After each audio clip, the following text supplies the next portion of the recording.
On est uniquement des citoyens, en dehors de tout parti politique, qui se sont réunis pour dire non, on ne veut pas de cette merde. Donc il y en a à Morsan, il y en a à Étampes, il y en a sur tout le département, et on essaie de se battre avec nos moyens pour éviter que l'entreprise Vermillon, dont on vous parlera tout à l'heure, qui est une des plus implantées sur l'Essonne, prépare trop le terrain pour pouvoir faire de l'exploitation de gaz de schiste après. On est venu avec Sylvain Lapoix, qui est un éminemment spécialiste aussi sur le gaz de schiste et qui a fait des BD. Je te laisse te présenter, Sylvain. Donc j'ai commencé fin 2010 à travailler sur la question à une époque où ça n'intéressait pas grand monde pour la bonne simple raison qu'on n'était pas informé. Et en fait, au départ ça devait être un mois d'enquête et ça fait maintenant 4 ans que je travaille dessus. J'ai travaillé pour divers supports, pour le Parisien Magazine entre autres, au travers mes différentes enquêtes, j'ai eu l'occasion d'aller aux États-Unis, j'ai eu l'occasion d'aller en Pologne, j'ai eu l'occasion d'aller dans le sud de la France, dans l'est de la France. Je suis natif et d'une longue lignée de Seine-et-Marnais, donc je connais très bien une grande partie des zones de prospection actuellement visées.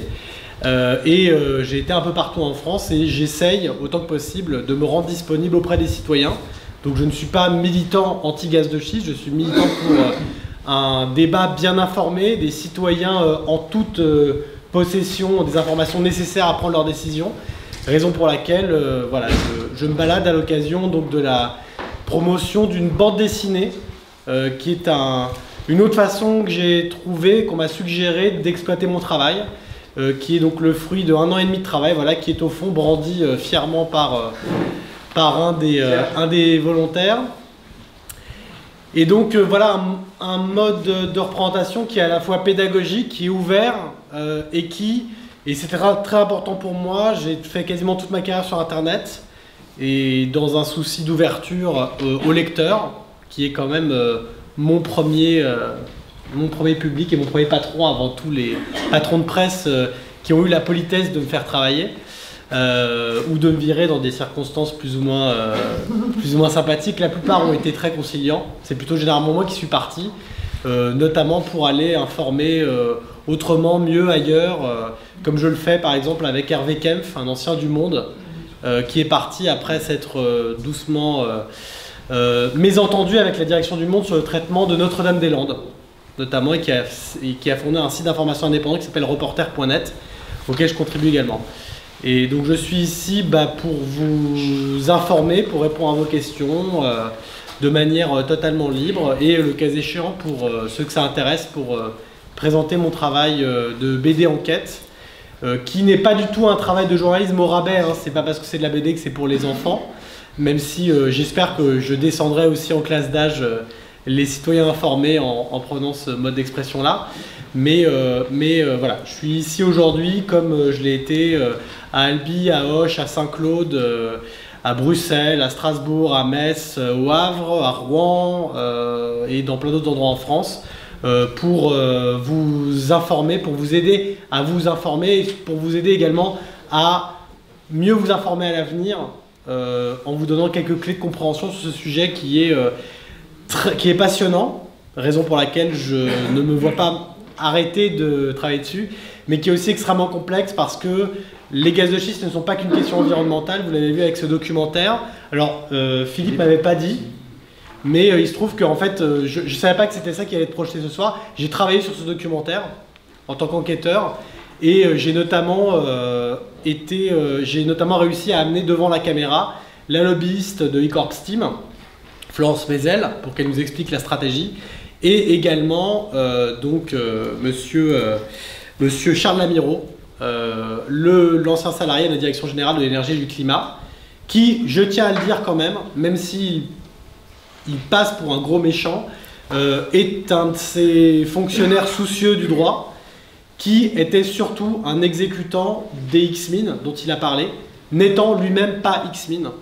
Et il m'a confié, pour la parenthèse, voilà, avoir vécu ça toute sa carrière, lui géologue de formation, scientifique, professionnel, spécialiste des questions pétrolières, avoir toujours été sous la férule des X-Mines qui sont un petit peu les énarques de la technique en France. et voilà, et qui est un homme d'une très grande bonne foi et qui nous a fait un énorme cadeau en nous offrant un témoignage de l'intérieur de l'administration, puisque c'est aussi là que ça se joue. Donc si vous avez des questions, alors je ne suis pas omnicompétent, j'ai brossé ce sujet en long, en large et en travers, et de préférence pas dans le sens du poil, et sur plusieurs terrains. Donc j'ai vu pas mal de choses, j'ai lu beaucoup de rapports, et à ce titre, je suis à votre disposition si je peux répondre aux questions que vous posez en réaction à ce documentaire, à ce qui se passe ou ce qui peut se passer aujourd'hui en Essonne et ailleurs en Île-de-France, ou bien par rapport au sujet plus globalement dans ses grandes largeurs géopolitiques, économiques, sociales, scientifiques et environnementales. Donc juste un petit récap pour que les gens soient bien au courant. Sur l'Essonne, donc, on a découvert qu'il y avait une entreprise qui s'appelle Vermillon. Vermillon étant la première entreprise canadienne en extraction de gaz de schiste au Canada, qui a acheté 4 puits en Essonne pour la somme de 90 millions d'euros, à Total. Puits qui sont des sites d'exploitation de pétrole conventionnel, mais en fin d'exploitation. C'est-à-dire que Vermillon a dépensé 90 millions pour acheter 4 puits où il sort presque plus rien comme pétrole. C'était à l'époque où la fracturation hydraulique n'était pas encore interdite. Heureusement, elle était interdite. Mais les puits sont toujours là, et ils sont toujours en train de préparer le terrain. Donc la fracturation hydraulique, juste un petit récap, c'est quoi? C'est un tube qui descend à 2-3 km à la verticale, vous l'avez là-bas. C'est pas très gros, hein, c'est pas très gros. Et après, et les gens ne le savent pas, il va à l'horizontale jusqu'à 14 km. C'est-à-dire qu'il ne faut surtout pas croire que parce que le puits est très très loin, quand vous êtes dans votre salle de bain le matin en train de vous laver les dents, vous n'avez pas la fracturation à vos pieds. 14 km. Et 14 km, il peut y avoir jusqu'à 10 fracturations par puits. Par puits, on utilise, et tout ce qu'on vous dit sont des chiffres véridiques, entre 15 et 22 millions de litres d'eau par fracturation. Entre 15 et 22 millions. Multiplié par 10. À cette eau, on ajoute du sable, de la silice et des produits chimiques. Jusqu'à 900 produits chimiques.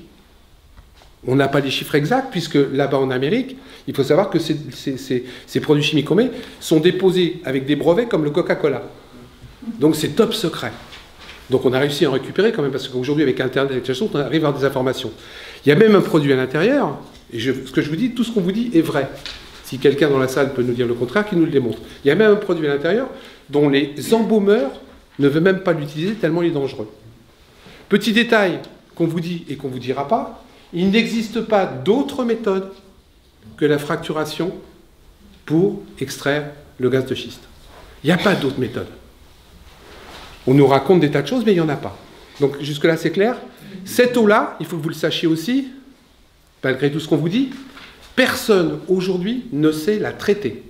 C'est-à-dire qu'une fois qu'elle est injectée, une fois qu'ils ont fait exploser cette espèce d'argile, hein, cette espèce d'ardoise qui sont empilées les unes contre les autres avec des produits chimiques, l'eau est définitivement polluée. Je ne sais pas si vous vous rendez compte ce que ça fait à la finale. Il y a eu au mois de septembre de l'année dernière, ou de cette année, une inondation aux États-Unis. Il y a plus de 20 000 puits qui ont été inondés. L'eau qui est mise dans des bacs de rétention est partie partout. Dans le Colorado. Dans le Colorado. L'eau est partie partout. Ça n'a pas fait la une de la presse, qu'en général, ça fait 3 mots. Mais cette eau-là est définitivement polluée. Donc 22 millions de litres d'eau par fracturation, il y en a 10 par puits. Je vous laisse imaginer ce que ça peut donner. En plus, petit détail anodin qu'on oublie toujours de dire aux gens, c'est qu'on ne récupère que de 30 à 50% de ce qu'on envoie. On ne récupère pas 100%. Donc déjà, c'est définitivement pollué, mais en plus, on ne récupère que 30 à 50%. Le reste, ça reste en dessous. Et bien entendu, on oublie de nous dire, mais l'eau, elle ne reste pas forcément en bas, hein. Elle remonte, elle pollue. Comme je vous disais tout à l'heure, 14 km après, au bout, quand vous êtes dans votre salle de bain, au bout d'1 an, 2 ans, 3 ans, l'eau qui remonte par les failles, par etc., elle arrive dans votre salle de bain. Et ça, c'est des produits complètement destroyés. Petit détail aussi qu'on oublie ici de vous dire, à chaque fois qu'ils creusent un puits, ils traversent une nappe phréatique. Les nappes phréatiques en France sont entre 1000 et 1500 mètres. Donc à chaque fois, ça traverse. Mais à chaque fois, les puits fuient. Parce que c'est des espèces de ciment, même si quelque part ils en mettent plusieurs couches, avec les explosions, avec la pression qu'ils envoient, à un moment donné, il y a des fuites. Et d'après vous, où ça va? Nappe phréatique. Il y a des endroits aux États-Unis, on va le savoir. Nous, on le sait déjà, parce qu'on a des contacts, parce que j'en dis, mais on va le savoir un jour que ça va. Il y a des endroits où il n'y a plus d'eau. C'est les pétroliers qui livrent de l'eau toutes les semaines aux gens.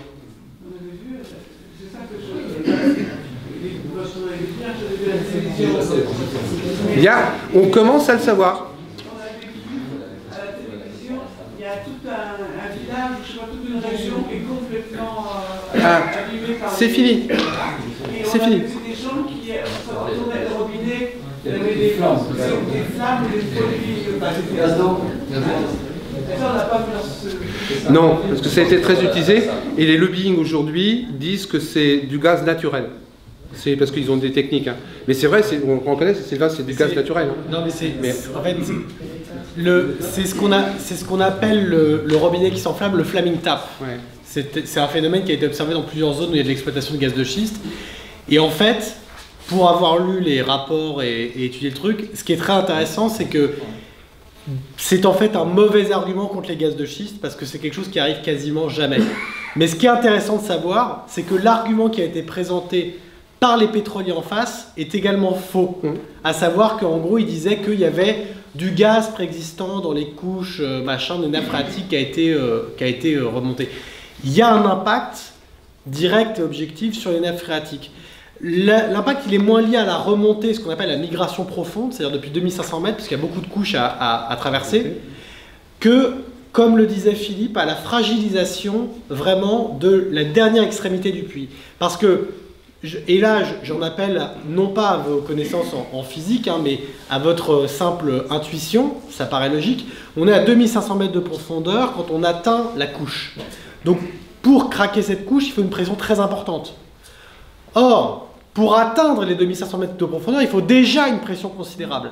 Ce qui fait que là où la pression nominale est la plus forte, c'est justement à l'entrée du puits, au tout début. Alors certes, ils mettent au début 6 niveaux de ce qu'on appelle du coffrage. Donc un tube, du béton, un tube, du béton. Donc ils en ont comme ça 6-7 qui sont empilés. Alors certes, les premiers mètres sont très bien protégés. Les 30 premiers mètres sont bien protégés. Sauf que le problème, c'est quand vous passez ça, vous avez ce goulot d'étranglement extrêmement sécurisé et en dessous, vous avez une faille. Et il y a des schémas assez perturbants qui circulent et qui sont des schémas non pas issus d'organisations environnementalistes et, et se défendant des gaz de schiste, mais internes aux entreprises, qui montrent que les failles ont lieu précisément à cet endroit où le coffrage s'amincit et où la pression est encore très forte. Parce que, comme le disait Philippe, on est rarement maintenant, on est sur ce qu'on appelle le multi-stage fracking. C'est-à-dire que, alors, tu parles de 14 km, c'est rare. Généralement, c'est plus 2-3 km. Oh, non, tu parles de, là, on n'est pas sur la même échelle, mais c'est plutôt 2-3 km, mais c'est déjà beaucoup. Et en fait, ce qu'ils font, c'est qu'ils ne font pas de fracturation sur 2-3 km, parce que comme je vous l'ai dit, il y a une déperdition de pression. Donc, ce qu'ils font, c'est qu'ils mettent juste une petite prise pour fracturer 150 mètres, ou 200 mètres, ou 500 mètres même. Et ensuite, une deuxième fracturation sur 500 mètres, et une troisième. Et à chaque fois, ils rebouchent avec un bouchon en matière polymère très solide, et ils fraquent la partie d'après. Et c'est pour ça qu'ils fracturent 1, 2, 3, 4 fois. Mais je comprends pas que vous descendent au plus de sur 3 km. Oui. Comment font-ils pour partir en horizontal? Alors, c'est là en fait, la révolution des gaz de schiste, elle est due à deux choses. Le développement des gaz de schiste est permis par deux choses.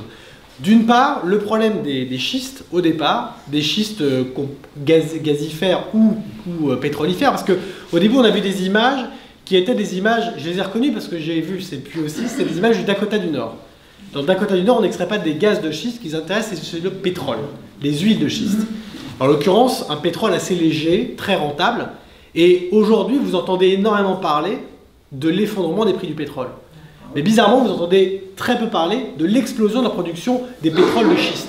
Alors que c'est ça le moteur principal aujourd'hui du bouleversement des prix du pétrole, c'est que les Américains deviennent des producteurs massifs de pétrole onshore, pas offshore, hein, Parce que une grosse partie du pétrole américain, c'est du offshore, c'est dans le golfe du Mexique, vous savez, la pétrole... Offshore, c'est à l'extérieur, parce que souvent ils parlent en anglais. Voilà.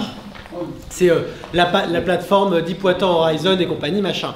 Mais là, ils ont l'un des plus grands réservoirs de pétrole onshore de la planète, sauf que c'est des pétroles de schiste. Et donc, pour revenir à ce que je vous disais, les schistes en question, ils sont à 2500 mètres de profondeur, entre 2000 et 3500 mètres de profondeur. Or, question toute bête, comment fait-on pour presser une... Alors, habituellement, excusez-moi, un réservoir classique de gaz ou de pétrole, c'est comme un ballon de baudruche. Comment on fait pour vider un ballon de baudruche? On plante une paille dedans et ça sort tout seul. On aspire. Même pas besoin. La pression fait que ça sort tout seul. Et en l'occurrence, le terme technique pour désigner un forage vertical, dans l'industrie pétrolière, c'est une paille. Et pour désigner un gisement classique, on appelle ça un lac. Parce que c'est comme ça. Sauf que grâce à la pression atmosphérique, ça remonte tout seul. Sauf que là, on ne parle pas d'un ballon de baudruche, on parle d'une éponge. Avec des toutes petites alvéoles, dans lesquelles sont emprisonnées des toutes petites quantités de gaz, mais une énorme éponge. Or, comment fait-on pour extraire le contenu d'une éponge? Ben, on la presse. Comment fait-on pour extraire le contenu d'une éponge enfouie à 2000 mètres de profondeur? Eh ben, on la dégomme, on la détruit. Et c'est concrètement ce qu'ils sont obligés de faire. Parce qu'ils vous disent, machin, c'est pas impactant, etc. En vrai, l'expression pour extraire les gaz de schiste, c'est produire le réservoir. Autrement dit, on va péter la roche de façon à créer artificiellement une zone où vous aurez une certaine concentration de gaz ou de pétrole qui va remonter. Ça, c'est la fracturation hydraulique, comme vous l'a expliqué Philippe. Maintenant, il y a une deuxième technique qui est très importante, c'est ce qu'on appelle le forage directionnel. Parce que ces gaz de schiste, ce sont des couches qui ne sont pas des couches très épaisses. On n'est pas une grosse couche de calcaire, de marne, comme on en a en Seine-et-Marne, ou bien dans les Yvelines, sur les plateaux, ou sur la forêt de Rambouillet. On n'est pas sur des couches de plusieurs centaines de mètres. On a des couches de schiste gazéifères ou pétrolifères qui font quelques mètres. Et alors déjà, il faut reconnaître la prouesse technique. Cibler quelques mètres depuis 2000 mètres de profondeur, enfin, imaginez faire la même chose à la verticale, cibler un disque de 2 mètres de diamètre à 2000 mètres d'altitude, rares sont ceux qui y arrivent. Bon. Mais jusqu'ici, on ne prenait que la toute petite section, si vous voulez, que croisait le forage vertical. Donc c'était absolument pas rentable. Et en fait, une technique a été développée, qui est très connue, qui était déjà utilisée par les Russes dans les années 30, hein, c'est très très vieux, qui s'appelle le forage directionnel. Et en fait, l'idée, c'est qu'ils ont un système qui leur permet d'orienter la tête, arriver à une certaine distance, parce qu'évidemment, c'est comme, là pour le coup, c'est comme une fusée, hein. Vous avez beaucoup d'inertie, donc il faut prévoir votre coup à l'avance. Arriver à une certaine distance, ils vont commencer à incliner la tête de forage de façon à insérer le matériel de forage à l'intérieur de la couche. Et du coup, au lieu de ne faire que traverser, ils vont se mettre dans le biscuit, et là, ils vont insérer ce qu'on appelle une mitraillette, c'est-à-dire un tube en fait, avec des petites perforations. Ils vont envoyer soit des billes, des micro-billes, qui vont créer des petites fissures, soit ils vont mettre des explosifs, et une fois que des petites fissures sont formées, là, ils fracturent et ils écartèlent tout ça. Donc c'est ça en fait les deux révolutions technologiques, la fracturation hydraulique et le forage horizontal. Il y en a une troisième en fait, qui est l'imagerie profonde. Vous apprendrez en lisant ma BD qu'une grosse partie de ces technologies, ben oui quand même, je vais pas tout vous dire non plus. Non mais il y a aussi des éléments d'histoire qui sont importants à savoir, que à l'exception du forage horizontal, toutes les technologies développées pour les gaz de schiste ont des origines militaires. Et quand je dis des origines militaires, la fracturation hydraulique, au début, on la faisait avec du napalm. En sachant que nous, on rejoint totalement Sylvain, que c'est vraiment une révolution. À savoir qu'il faut acheter la BD. Oui, qu'il faut acheter la BD. Sauf que la révolution, malheureusement, elle n'est pas au profit des habitants et du peuple. La révolution, elle est uniquement au profit de quelques-uns. Il faut que vous sachiez, et on le dit à chaque fois, le gaz de schiste, ça ne crée pas d'emploi malgré ce qu'ils disent. Ouais. Vous savez combien il y a d'emplois par puits en moyenne? C'est pas moi qui le dis, c'est des chiffres. 1,2 emplois. 1,2 emplois. Vermillon, France, qui est donc installé, dont le siège social est installé à Vers-le-Grand. C'est pas loin Vers-le-Grand. Hein. Le siège social, vous savez combien ils ont d'employés? 4. 4, et dedans, il y a déjà un Canadien, il y a 3 Français. La plupart des postes dans 1,2 qui sont créés grâce au gaz de schiste, c'est des emplois en plus subalternes. C'est le vigile. Parce que c'est vrai, on vous dit aux Amériques, ça crée de l'emploi. Et on l'a essayé de le transposer en France. Parce que aux Amériques, je ne sais pas, vous avez vu, j'ai vu des photos, c'est fait dans des grandes étendues vierges. D'accord? Donc il faut faire les routes, il faut faire les bars, il faut faire les restaurants, il faut venir les serveurs, il faut faire venir les putes. Et là, ça crée de l'emploi. Mais en France, on a déjà tout ça. Ouais. Donc ça ne crée pas d'emploi. Quand on vous dit que le gaz de schiste crée de l'emploi, ça crée de l'emploi. Deuxième point qu'on oublie de vous dire, c'est que le gaz et le pétrole de schiste, ce n'est pas pérenne. Ce n'est pas pérenne. Un puits, il faut que vous le sachiez, ça c'est la vérité, je parle sous le contrôle d'un éminent expert, au bout d'un an, ça perd 65% de son débit. Vous prenez une bouteille de coca, vous l'ouvrez d'un seul coup, ça gicle. Et après, ça, petit à petit, ça gicle plus. Et bien le pétrole, l'huile et le gaz de schiste, c'est la même chose. C'est-à-dire qu'on vous fait un puits, on vous fait un tas de baratin, et au bout d'un an, il y a déjà 65% du débit qui ne marche plus. C'est pour ça que quelque part, les Américains, etc., sont en train de faire ce qu'on appelle la pyramide de Ponzi. Ça vous parle, la pyramide de Ponzi? Ça parle à quelques-uns? C'est génial, quand je dis ça, en général, ça ne marche pas. Madoff, ça vous parle mieux? Eh bien, le pétrole, l'huile et le gaz de schiste, c'est du Madoff. C'est-à-dire que comme il y a 65% au bout d'un an qui ne marchent plus, ils ont besoin de faire d'autres puits pour continuer à faire du pognon. D'autres puits et d'autres puits. Et s'ils s'arrêtent, la bulle spéculative va se casser la gueule. Et c'est pour ça que quelque part, ils essayent de s'étendre et de nous l'imposer. Et je vais jusqu'au bout de la logique dans ce genre de conférence. C'est que si le gaz de schiste c'est si rentable que ça, puisqu'on nous le dit, attendons. Pourquoi on se presse? Pourquoi on essaye de nous manipuler pour nous le faire accepter socialement? Alors que si on attend, ça vaudra encore plus cher. Une fois qu'ils auront bien fait les bonnes techniques, les machins, eh ben ils viendront l'exploiter en France. Pourquoi on se presse comme ça et pourquoi on essaie de nous presser? C'est parce qu'il y a des gens qui vont gagner de l'argent très vite. Nous, on ne va rien gagner. Le gaz, l'huile, le pétrole de schiste, c'est 10 ans d'exploitation parce que les puits qui ont été pris dans l'Essonne pour recentrer, les 4 puits d'exploitation, la fin, il y en a un qui est fini en 2035. C'est-à-dire qu'en 2035, peut-être que dans 3 ans, comme vous le dites monsieur, ils vont pouvoir exploiter. En 2035, ils se barrent. Ils ont tout exploité, ils referment. Et nous, on pleure. Parce qu'on a derrière tous les dégâts qui vont être causés par ça pendant 200, 300, 400 ans. Et en plus, quand on voudra faire un procès, ça sera là-bas. Et en plus, comme on vous l'a dit là-dedans, comme il n'y a pas d'étude d'impact, ce qui est quand même un truc de fou, je ne sais pas si vous l'avez noté, pour moi, c'est ce qui est le plus fou. C'est-à-dire qu'aujourd'hui, il y a des élus dans la salle. Quand on est élu dans la salle et qu'on doit faire un truc sur une petite mairie, ou qu'on doit faire le moindre parc pour enfants, on est obligé de faire ce qu'on appelle une étude d'impact. C'est-à-dire qu'on est obligé de prouver par A plus B que le jardin d'enfants n'est pas dangereux, que l'eau est propre, etc. Et bien pour l'exploitation et le pétrole de gaz de schiste, ils ont réussi à faire voter que ce n'était pas obligatoire. Ça veut dire que quand on va découvrir que les gens ont des cancers, quand on va découvrir que les gens ont eu des leucémies, quand on va découvrir des nouvelles maladies, oui je sais, je suis trop long, quand on va découvrir de nouvelles maladies, on vous dira, mais c'est pas nous, c'était déjà là avant, on n'aura pas de point zéro. Oui, pardon. Voilà, je m'emballe. Est-ce qu'il y a des questions dans la salle? Pour la seule façon d'ouvrir le débat, c'est qu'il est important que les citoyens posent des questions de façon que vous puissiez répondre. Est-ce que tout le monde est convaincu que c'est une grosse merde? Non, mais ça, je pense donc que... je donne la parole à la salle. Non, mais... Voilà. J'avais une question par rapport à le film que vous avez passé là. Total exploite en Angleterre, en Hollande, en Tunisie. En France, qui n'est pas terrible du fait de l'évolution de leurs pétroliers qui s'étaient ramassés au large de la Bretagne. Et comme par hasard, c'est eux qui ont vendu les puits à Vermilion. C'est eux qui ont vendu à Vermilion, oui. Alors, pas seulement. C'est-à-dire qu'en fait, la position de Total, en fait, il faut quand même avoir conscience que Total aujourd'hui est une multinationale dans le sens plein du terme. C'est-à-dire que c'est une entreprise apatride. Capitalistiquement, Total n'est plus vraiment une entreprise française, c'est plutôt une entreprise américaine. C'est une évolution récente, hein, pour le coup, ça il faut reconnaître, mais aujourd'hui Total résonne à une échelle très large. Vous avez vu témoigner par exemple pour la commission sur les alternatives à la fracturation hydraulique, Bruno Courme, qui était directeur général de Total. Il était directeur général de Total Shell Gas Europe, donc il pense au niveau européen. Et le fait est que Total a une démarche qui est une démarche de test.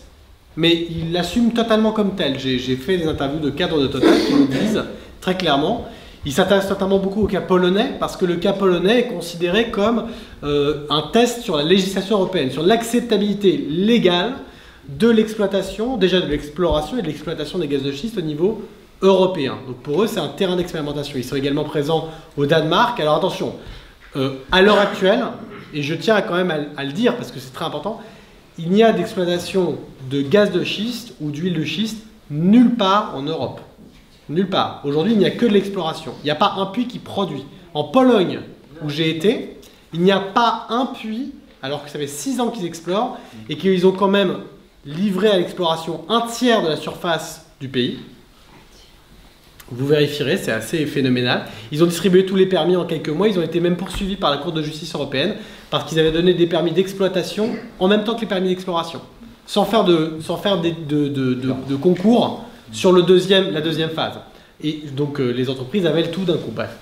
Pour revenir à Total, ils ont une stratégie qui est globale. Et la stratégie Total concernant les gaz de schiste est simple.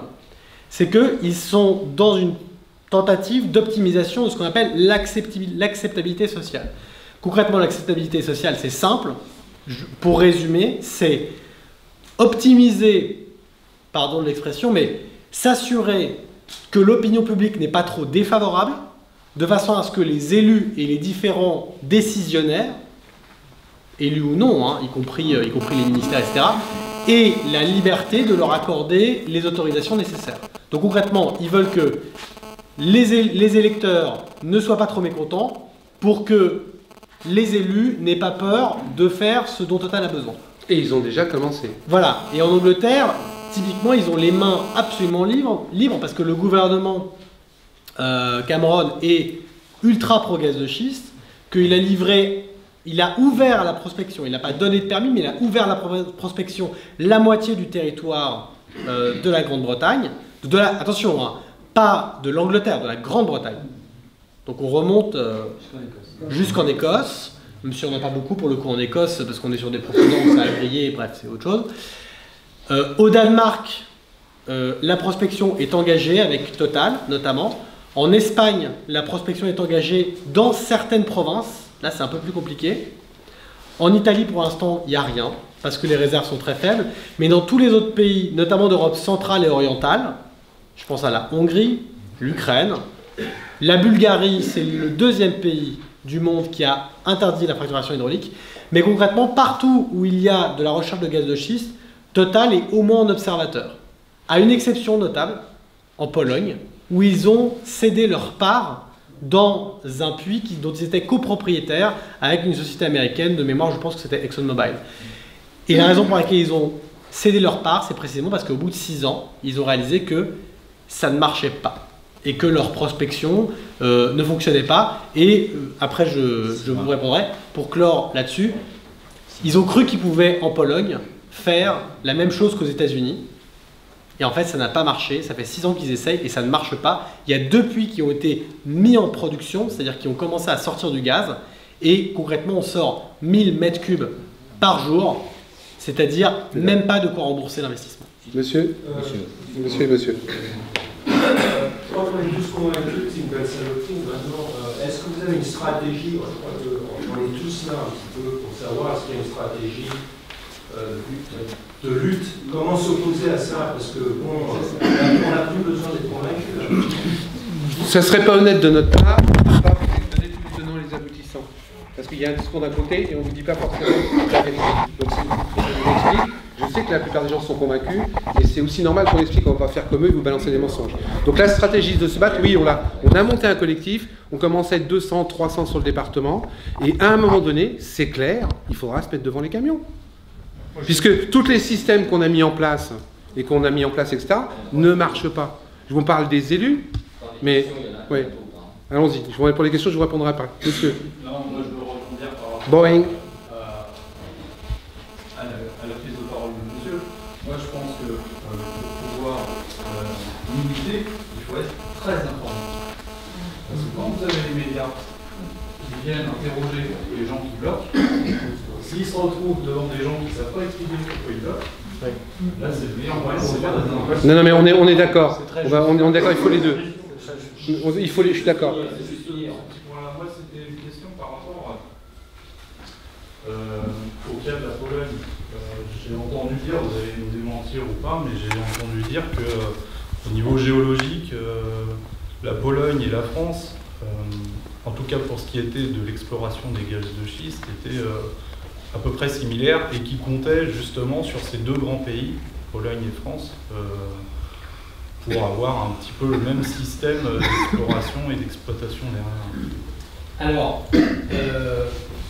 et donc, oui, pardon. Donc, du coup, puisque les stationnaient en Pologne, de ce que j'ai compris, est-ce que c'est peut-être pas aussi une bonne nouvelle, mais une concentration de Alors, géologiquement parlant, c'est totalement faux.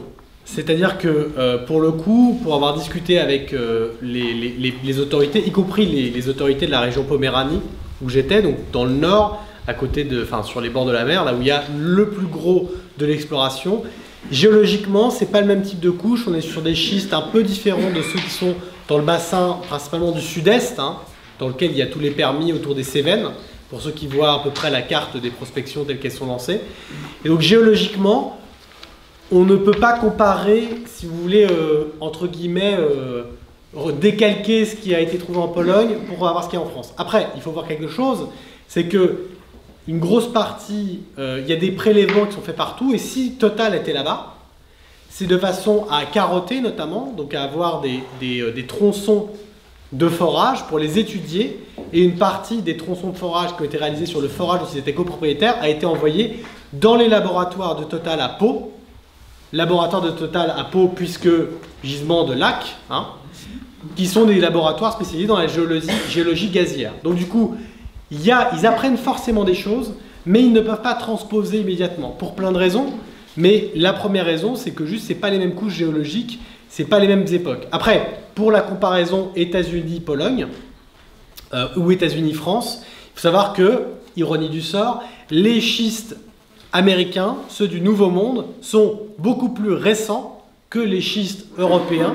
Donc on a des schistes plus vieux, plus coriaces, et donc qui ne réagissent pas du tout pareil aux mêmes techniques quand on les emploie. Donc du coup, objectivement, et là je ne dis pas ça pour vous faire sursauter, mais si ça vous fait sursauter, tant mieux, l'argument consistant à dire tant qu'on n'a pas regardé, on ne sait pas, est très juste.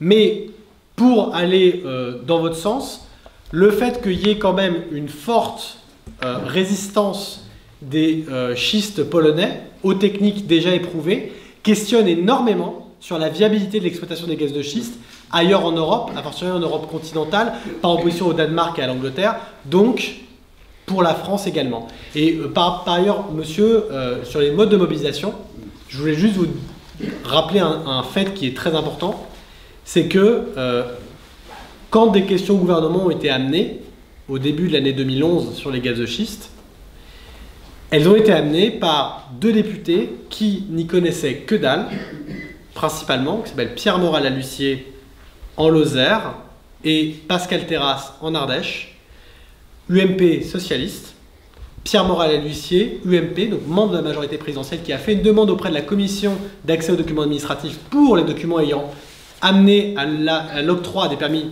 d'exploration pour les gaz de schiste. Ces deux députés ne se sont mobilisés que parce qu'ils ont été sollicités de manière insistante par les personnes qui étaient sur le terrain. Donc, il faut se souvenir que c'est quelque chose qui est dans votre droit de faire ça. Vous avez le droit d'écrire à votre député, vous êtes son électeur. Il est là grâce à vous, ou même si vous n'avez pas voté pour lui, c'est important de savoir. Il est là grâce à vous, même si vous n'avez pas voté pour lui, donc il vous est redevable de ça. Vous avez le droit de le solliciter.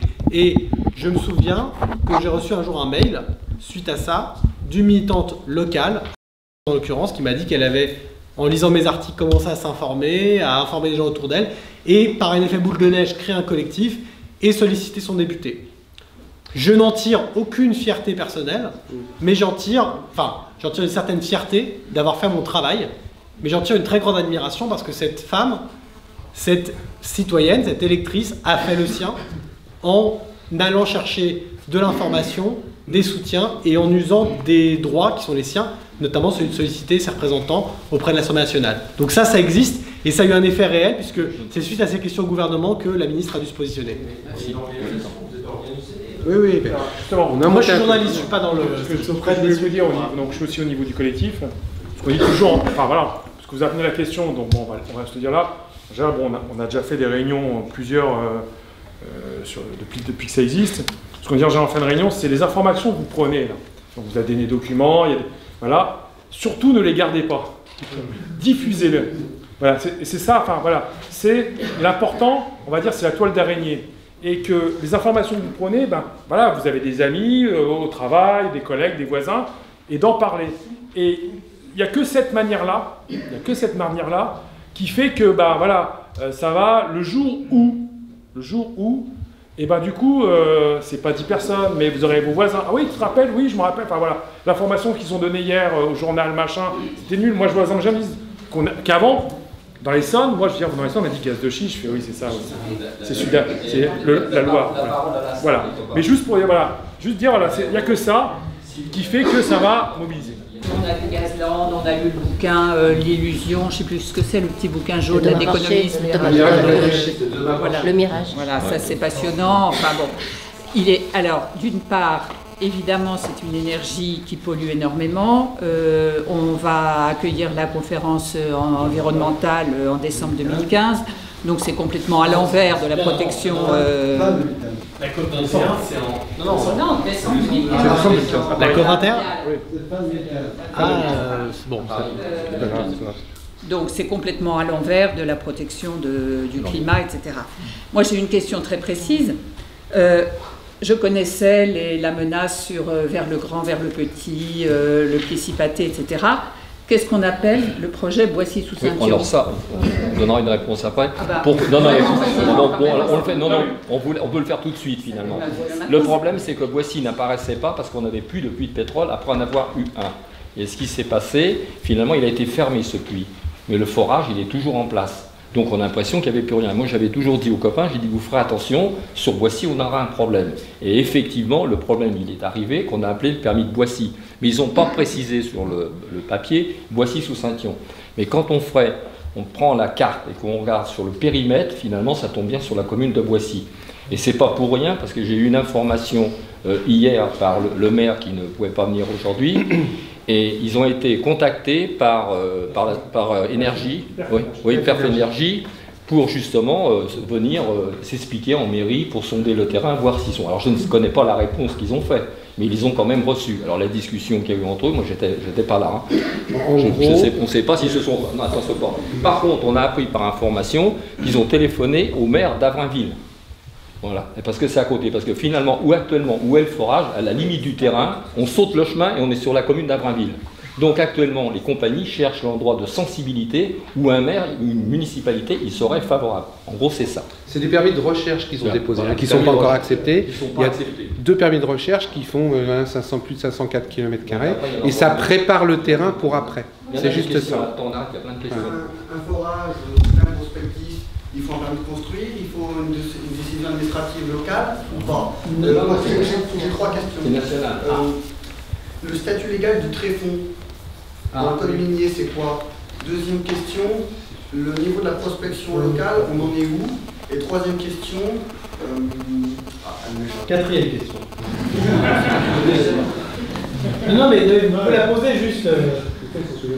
Ah oui, la position de la police de l'eau et de l'agence régionale de santé. Alors dans l'ordre.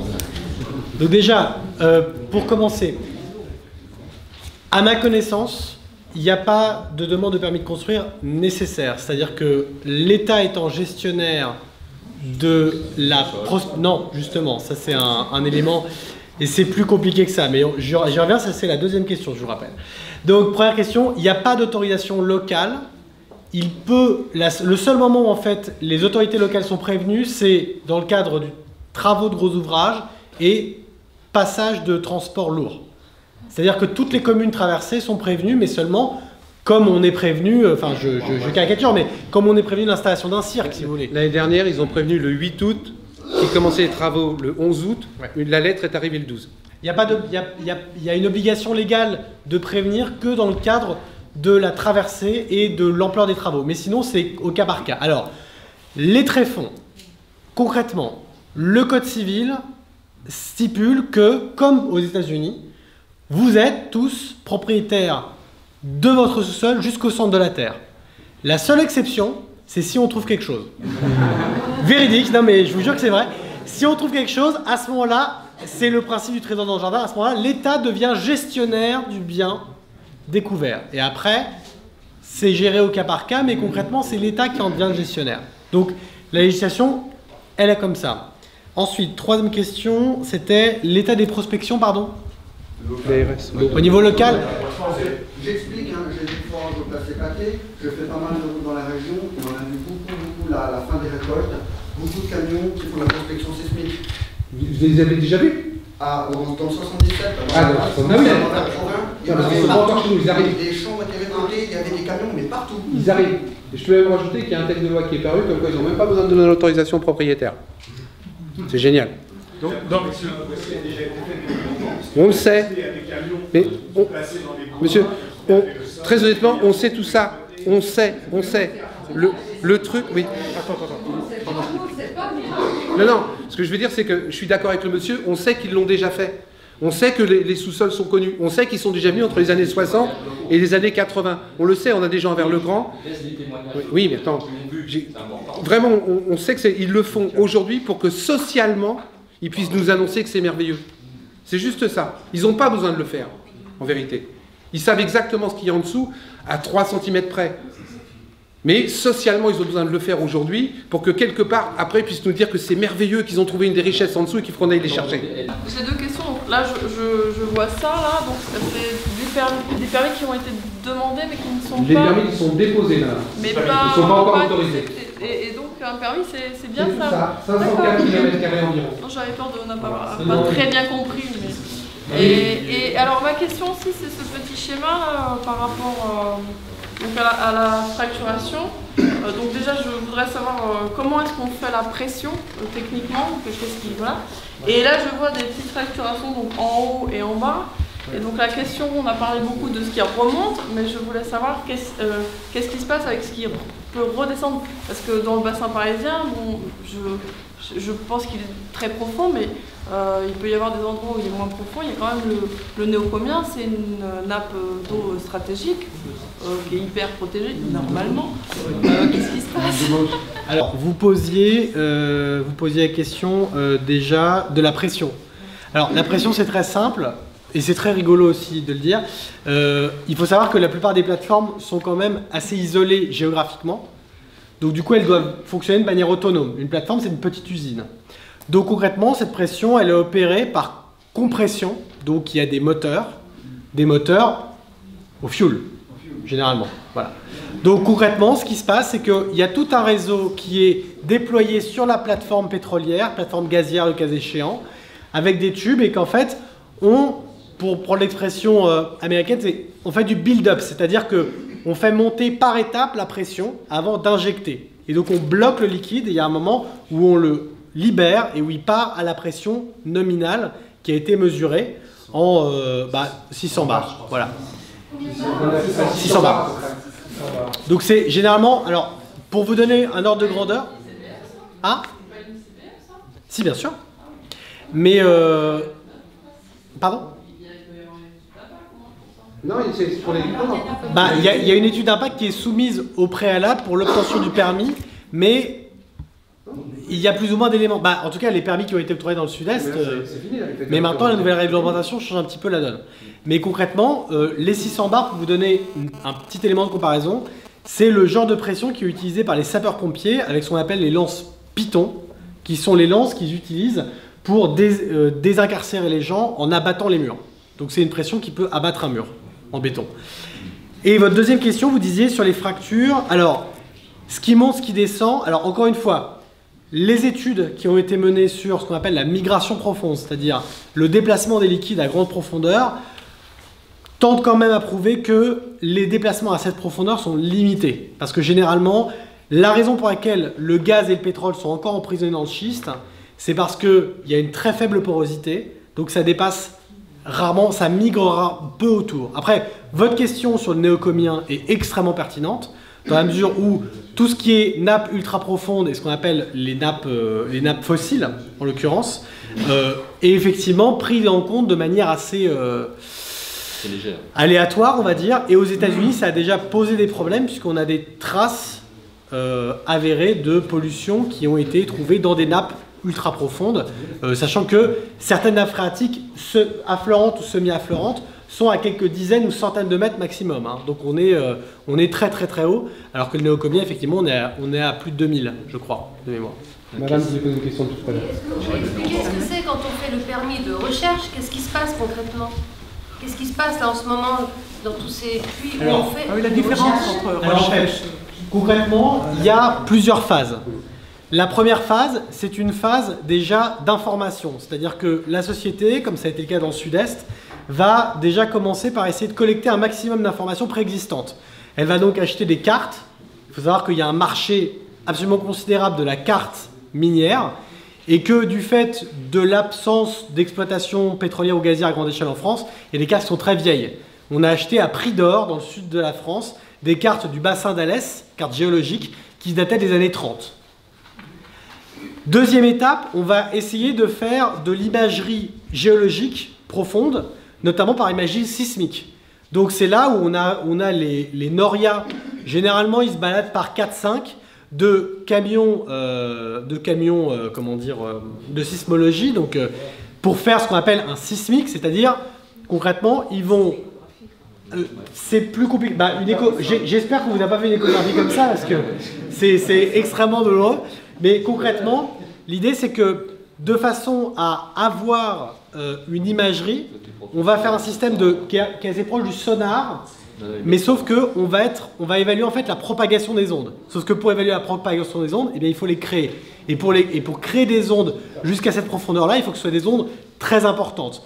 Si vous avez vu le film de Lech Kowalski, qui est un réalisateur d'origine polonaise, qui a été avec Holyfield Hollywood et Drill Baby Drill, le scandale des gaz de schiste en français, diffusé sur Arte, en Pologne, dans sa Pologne natale, et notamment dans les zones d'exploration dans le sud-est, autour de Lublin, vous voyez les norias de camions, et concrètement ce qui se passe, c'est qu'ils posent une masse, et que là encore, avec du fuel ou du pétrole, c'est fou toute l'énergie qu'il faut dépenser pour en trouver, ils impriment des pressions et des vibrations extrêmement violentes. Il y a des fissures dans les murs, des maisons qui sont à 50 mètres, enfin, c'est vraiment très très violent, de façon à obtenir en fait une réverbération et à étudier les signaux retour pour savoir à quelle profondeur c'est, qu'est-ce qu'il y a, etc. Troisième phase, on va commencer à installer la plateforme, on va couler. Une plateforme pétrolière gazière, c'est 1 hectare de béton. Mais voilà, c'est 1 hectare de béton, mais il y en a en Seine-et-Marne, hein. Il y en a en Seine-et-Marne, il y en a à Jouarre, il y a une vraie plateforme pétrolière à Jouarre, j'ai été dessus, c'est comme ça. Et pour le coup, avant de couler la plateforme de béton, on fait déjà quelques carottages, donc des forages à blanc, pour voir concrètement qu'est-ce qu'on a dans les premiers mètres, des forages à faible profondeur, pour savoir qu'est-ce qu'on va devoir installer comme protection. Ensuite, une fois qu'on sait concrètement à quoi on s'attend, on coule une dalle d'1 hectare de béton pour installer tout le matériel, et là on commence les forages, sachant que il faut, pour carotter à la profondeur de recherche, donc là à plus de 2000 mètres, donc on va faire un forage vertical classique, mais pour prélever simplement les schistes, pour voir leur nature, pour voir leur humidité entre guillemets, c'est-à-dire est-ce qu'il y a de la matière organique ou pas, pour faire des tests, etc. Une fois que c'est fait, ça, le puits est mis en veille. Après quoi, quand on revient concrètement, et je tiens à le préciser, c'est dans la phase d'exploration, on produit le réservoir. Donc on fait une fracturation hydraulique. C'est dans la phase de prospection, c'est prévu, c'est prévu.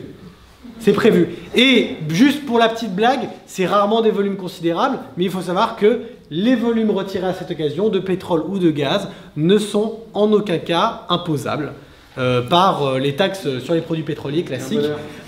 Et voilà. Mais non mais après, en toute bonne foi, c'est généralement des faibles quantités. Mais le fait est, et c'est ça qu'il faut retenir, que durant la phase d'exploration, il y a de la fracturation hydraulique. Il y en a dans des conditions et selon des modalités qui sont, d'un point de vue industriel et environnemental, strictement similaires à celles qu'il y aura pendant la phase d'exploitation. Et, pardon ? Il y en a eu. En Seine-et-Marne. En Seine-et-Marne. Ils l'ont écrit même. Alors, en l'occurrence, c'était pas à Jouarre, c'était à Champotran. Juste à côté. juste à côté. Et là, encore, chose importante à savoir, c'était des anciens puits Esso qui ont été rachetés par Vermilion. Vermilion que vous connaissiez peut-être pas avant de venir ici, mais qui est quand même le premier producteur de pétrole en France. Une société canadienne. C'est ceux qu'on a en Essonne. C'est ceux qui sont également ici. Et Vermilion a racheté des puits conventionnels, parce qu'il y avait du pétrole en Seine-et-Marne depuis les années 60, il y a une exploitation classique. Et j'ai vu, petit garçon, les donkeys, les shaddocks s'agiter dans la campagne. Et ils ont racheté des puits conventionnels et ils les ont reconvertis en puits non conventionnels. Parce que, et je finirai là-dessus avant de donner la parole pour une autre question, il faut savoir que quand vous faites une demande de permis, vous n'avez pas à préciser la nature des hydrocarbures que vous cherchez. La définition d'un permis, c'est un permis d'exploration ou d'exploitation d'hydrocarbures liquides ou gazeux. Voilà. C'est un bonheur quand ils vont autoriser. Moi, je voudrais simplement soulever par rapport avec les lobbies, est-ce qu'on n'est pas en train de se faire avoir dans tous les domaines par rapport au marché transatlantique? Parce que effectivement, même s'ils n'exploitent pas, ils achètent les concessions, c'est des entreprises étrangères. Que va-t-il se passer après? Le TAFTA, le marché transatlantique, comporte des clauses qui sont de manière explicite des clauses de libéralisation de l'exploitation des hydrocarbures et des ressources naturelles. Il y a une clause qui dit que concrètement, les parties prenantes à l'accord doivent faciliter et promouvoir l'accès aux ressources naturelles de tout type. Autrement dit, aussi bien aux ressources métalliques que aux ressources hydrocarbures fossiles, que aux ressources en bois, en eau et de toute nature. Donc, à partir de là, le TAFTA prévoit une clause qui vise très clairement à l'exploitation extensive de toutes les ressources sur le territoire des États concernés par les accords. Et selon le fameux principe que vous connaissez peut-être de tribunal arbitral, un État qui viendrait à s'opposer au principe édicté par le TAFTA se verrait dans une situation d'opposabilité, autrement dit, il peut être poursuivi dans le cas d'un tribunal arbitral, donc hors d'une cour de justice. Et c'est là où on arrive dans le mécanisme qui est extrêmement dangereux sur TAFTA, qui est le fait que concrètement on crée une justice de la justice, autrement dit on crée une instance parajudiciaire qui est en mesure de juger un État pour la législation qu'il a passée, et ce sans aucune intervention des élus ou des représentants des citoyens de cet État. D'abord Total et les grands groupes ne payent aucun impôt en France, je le rappelle, c'est quand même quelque chose. Deuxièmement, je crois qu'aux États-Unis, il y a actuellement à peu près 1500 puits qui sont forés tous les jours, et il y en a pratiquement autant qui sont fermés régulièrement, je crois, si je ne me trompe pas. Et il y en a 500 000 qui sont exploités, et il y en a 1500 qui sont faits régulièrement tous les jours, et il y en a d'autres qui sont fermés, parce que comme vous le disiez, le taux d'exploitation c'est 1 an, et je crois que les réserves aux États-Unis, c'est à peu près calculé sur 5-10 ans maximum. Ce que j'avais à dire aussi, c'est que actuellement, vous l'avez répété, le prix du pétrole est en baisse et que le taux de rentabilité d'un puits avec la facturation est à peu près établi autour de $80 le baril. Et actuellement, le prix du pétrole baisse, il est en dessous de 70 ou autour de 70 €. Ça veut dire qu'on va assister on va assister bientôt à des phénomènes de concentration des exploitants pétrole, parce qu'il y en a qui vont faire faillite, parce qu'ils ne peuvent plus rentabiliser leur puits. Ça veut dire des groupes de plus en plus importants, donc de plus en plus difficile de lutter contre eux, forcément avec le lobbying qui existe en Europe. Et ça veut dire aussi qu'ils vont légitimer leur pollution en disant « mais c'était pas nous ». On a racheté, mais c'était déjà comme ça. Et quand on voit, ce qui se passe aux États-Unis avec la pollution, il faut bien se rendre compte qu'en France, on n'a pas le même territoire, mais qu'un puits qui exploite dans une région, il y a un désert autour, ou en tout cas pas des grandes concentrations, alors qu'en Seine-et-Marne ou en Essonne, c'est pas du tout la même chose. Et ça peut être beaucoup plus petit. Et ça peut être d'autres forces. Oui, et en plus, non seulement les produits chimiques, mais la fracturation libère aussi des produits radioactifs qui sont dans les roches. Et ça, il ne faut pas l'oublier. Et vous imaginez, s'il y a un puits fracturation dans les environs, le prix de l'immobilier, c'est 50% ou 60% en moins. Donc ça, c'est les conséquences de ce qui se passe. Voilà, je voulais simplement faire ces considérations. Un truc quand même sur la concentration, il y a effectivement une très forte concentration, mais il y a aussi un effet tout bête qui s'est déjà produit dans les gaz de schiste plus que dans les huiles. C'est que quand le prix baisse en dessous du seuil de rentabilité, sachant que pour les gaz de schiste, il n'a jamais été atteint aux États-Unis, hein, il produit quasi systématiquement à perte quand c'est du métal. Quand c'est du métal. Alors, ils le brûlent dans le Dakota du Nord. Pour le pétrole. Mais quand ils extraient du pétrole, ils ne le récupèrent pas, effectivement, c'est pas en pure perte. Mais ce qui se passe, en fait, et c'est important d'évoquer ce passage de l'année 2013, où le prix du gaz s'est tellement effondré, du fait d'ailleurs de sa surabondance, c'est quand même formidable, que ce qui s'est passé, c'est pas qu'il y a eu une concentration, parce que c'était sur une petite période. C'est qu'ils ont fermé les puits pour faire augmenter le prix du gaz. Et la conséquence a été, et vous pouvez le vérifier, c'est les données de l'Agence internationale de l'énergie et de l'Agence d'information sur l'énergie américaine, c'est qu'en l'espace de 6 mois, eh bien, les Américains ont perdu un quart du bénéfice en termes d'émissions de gaz à effet de serre, en termes d'émissions de CO2, parce qu'ils ont immédiatement basculé au charbon, qui était devenu plus compétitif en termes de prix. Autrement dit, les gaz de schiste, parce que les huiles, c'est du pétrole, donc ça va toujours. Les gens qui vous disent « nous allons, grâce au gaz de schiste, nous passer des énergies polluantes », sont très concrètement des menteurs ou des personnes mal informées. Parce qu'il faut savoir qu'aujourd'hui, l'extraction de gaz de schiste, on a une connexion Internet sur cet ordinateur ou pas? Non, malheureusement. Bon, je vous donne des références, mais j'ai produit une petite vidéo d'information sur la première énergie consommée au monde, qui, comme vous le savez peut-être, est le charbon, et qui est responsable de 44% des émissions de gaz à effet de serre. Il faut savoir que l'exploitation des gaz de schiste aux États-Unis a été bénéfique pour les émissions de gaz à effet de serre américains, mais qu'elle a été absolument catastrophique pour les émissions de gaz à effet de serre de tout le reste du monde. Parce que les Américains continuant d'exploiter le charbon, alors même qu'ils substituaient une partie de leur consommation avec du gaz, ont continué de l'exploiter pour l'exporter à vil prix à l'extérieur, notamment en Allemagne, en Grande-Bretagne, en Espagne. Mais ça n'est rien comparé à ce qu'ils ont exporté en Chine et au Japon de l'autre côté.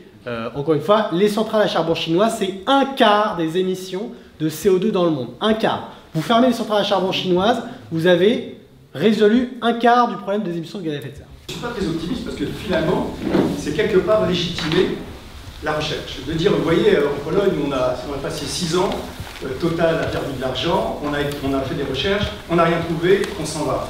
Ça veut dire qu'ils vont nous sortir la même chose en France. On fait de la recherche, on n'a pas exploité en Pologne, je ne vois pas pourquoi on exploiterait forcément en France. Et aussi, la deuxième remarque, c'est par rapport à ce qui se passe entre l'Europe, la Russie et les États-Unis.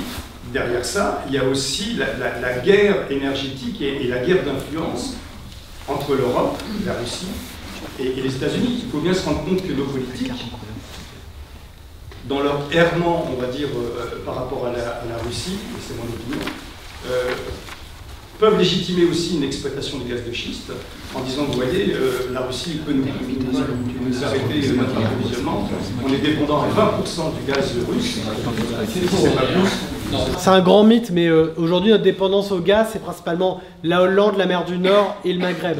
Mais pour juste en 2 mots, cet argument-là, il ne tient pas la route 2 secondes parce que concrètement, qui est-ce qui est vraiment influent sur la question? Ce ne sont pas les États, ce sont les entreprises. Et demain, je vous le dis parce qu'on me l'a dit, d'entreprises intensives en énergie qui utilisent beaucoup de gaz, si on exploite des gaz de schiste en France, qui ont un coût ne serait-ce que 10% supérieur au gaz russe, algérien, anglais ou hollandais, et bah, je peux vous le dire, le mec, il n'y a pas photo. Donc, le gentil gaz français, made in France, avec un petit drapeau tricolore dessus, si les mecs, il leur coûte 10% de plus que le gaz russe, ils achèteront du gaz russe. Et ils vous le disent, l'intérêt économique prime. Encore une fois, l'intérêt écologique des Américains, il a suffi de 3 mois où le gaz était plus cher que le charbon pour qu'ils reviennent au charbon. Donc, il faut quand même garder en tête que, en la matière, les entreprises sont, pardonnez-moi cette expression malheureuse, souveraines. Et probablement plus que beaucoup d'États. Je suis complètement convaincu que c'est de la merde. Cependant, je me pose quand même une question. Ça fait plus d'un siècle qu'on extrait toutes sortes de choses des sols. On est aujourd'hui complètement dépendant d'un certain nombre de ces éléments sur tous les jours. Hein, chauffage, carburant, notre téléphone ou autre élément. Alors là, je vais être très provocateur. Pourquoi pas au final le gaz de schiste, qui est aussi un autre élément qu'on pourrait extraire? Oui, c'est une très bonne question. Donc, si vous êtes prêt à accepter 400 ans de pollution, vu ce qu'on connaît maintenant, vous avez raison de poser la question parce que et c'est en cela que je trouvais la remarque de monsieur tout à l'heure très importante, c'est qu'il faut être capable de répondre à cette question avec des bons arguments. Et en l'occurrence, s'informer, c'est aussi trouver un moyen de convaincre les gens autour de soi de s'y intéresser. Et la réponse, elle est simple, c'est que les gaz de schiste, et c'est le propos de ma BD, c'est l'arnaque dont je parle dans les gaz de schiste, ce n'est pas les gaz de schiste eux-mêmes. Si on réussissait à extraire les gaz de schiste proprement, pourquoi pas? C'est mieux que le pétrole. Mais la vérité, c'est que les gaz de schiste ne sont pas rentables et que les émissions de gaz à effet de serre, incluant l'extraction, sont largement supérieures à ce qu'on a avec du gaz conventionnel. Donc c'est pas un bon deal, en vrai. Le vrai problème, c'est que les gaz de schiste réactivent quelque chose qui est extrêmement dangereux sur le plan social, qui s'appelle la nostalgie et l'habitude. C'est-à-dire que les gaz de schiste laissent entendre, et c'est une petite musique, qu'on n'aurait pas à changer. Sauf que toute la législation concernant les gaz de schiste, et encore une fois je vous parle pour en avoir discuté longuement avec des juristes, toute la législation autorisant les gaz de schiste autorise implicitement toutes les autres exploitations d'hydrocarbures non conventionnels. Sable bitumineux, gaz de couche, gaz de houille et huile de schiste. Autrement dit, si demain on autorise l'exploitation des gaz de schiste en France, alors l'exploitation des huiles de schiste sera par là même autorisée. Et croyez-moi, quand un certain nombre d'entreprises auront réalisé le manque de rentabilité des gaz de schiste, eh ils feront aujourd'hui comme ils font aux États-Unis, c'est-à-dire qu'ils rapatrieront leurs capitaux vers ce qui rapporte du fric, c'est-à-dire le pétrole. Et je me souviens quand je suis arrivé dans le Dakota du Nord, je n'étais pas encore très familier des exploitants pétroliers, de ce qu'on appelle les roughnecks, parce que c'est des mecs qui transportent des grosses pièces de métal qui ont des coups de taureau. Et les types, je leur dis, ah là là, et je leur dis gaz de schiste, au lieu de dire huile de schiste. Et le mec me tape sur l'épaule et me dit, attends, ici on est des gens sérieux, on parle de pétrole. Parce que pour eux, les gaz de schiste, c'est une énorme blague. Et économiquement, les gaz de schiste sont une énorme blague. Donc, s'il faut faire attention à ça, parce que votre argument est un bon argument in abstracto. Sauf que en vrai, quand on commence à exploiter les gaz de schiste, derrière suit tout un mix énergétique qui, aujourd'hui, concrètement, met en difficulté le mix énergétique des énergies renouvelables et des économies d'énergie. Et en plus, les gens dans la salle, attends, je vais terminer. Les gens dans la salle, on n'est pas des gens obtus. On n'est pas pour s'éclairer à la bougie ou tous rouler à vélo. Mais par n'importe quel bout qu'on prenne ce dossier sur le gaz et le pétrole de schiste, c'est un mensonge, c'est une arnaque et ça ne rapporte rien. Ça n'apporte pas de richesse, on vous l'a démontré tout à l'heure. Ça n'apporte pas d'emploi, on vous l'a démontré tout à l'heure. C'est pas pérenne, on vous l'a démontré et on peut vous le redémontrer. Ça pollue, machin. Et maintenant, en plus, par rapport à avant, on le sait. C'est-à-dire qu'avec les échanges d'informations, Internet, etc., on ne peut plus manipuler les masses comme ils manipulaient les masses avant. Aujourd'hui, on est informés tous les uns les autres. Aujourd'hui, ces gens-là, c'est de plus en plus difficile. Et Je dois dire qu'au niveau de ce qui nous a été présenté, au niveau du film qu'on a pu voir, effectivement, il y a des inquiétudes, je dirais plus que des inquiétudes, il y a danger. Alors, à l'heure actuelle, il y a 2 zones qui sont sur le département de permis de recherche. Vous, voici sous Saint-Yon avec 21 communes, et Auvergnat, dont on ne connaît pas très bien ce que touche au niveau des communes.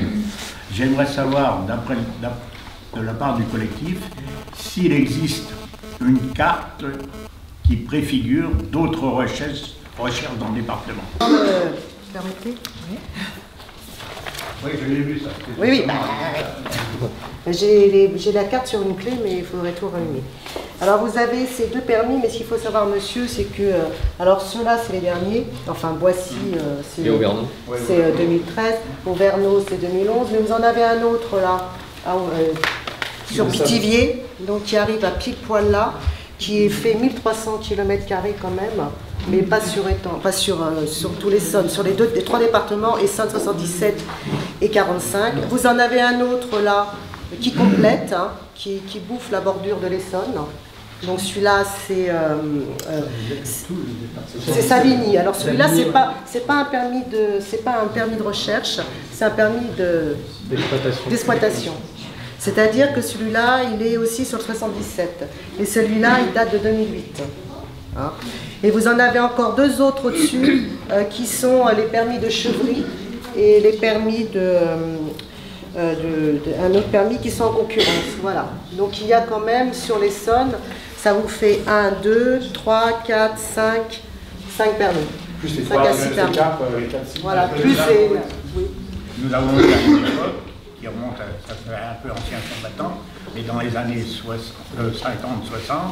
effectivement, des prospections pétrolières qui ont été faites, des sondages avec les camions de sondage et ainsi de suite. On a certainement une carte où l'impact de recherche doit être privilégié.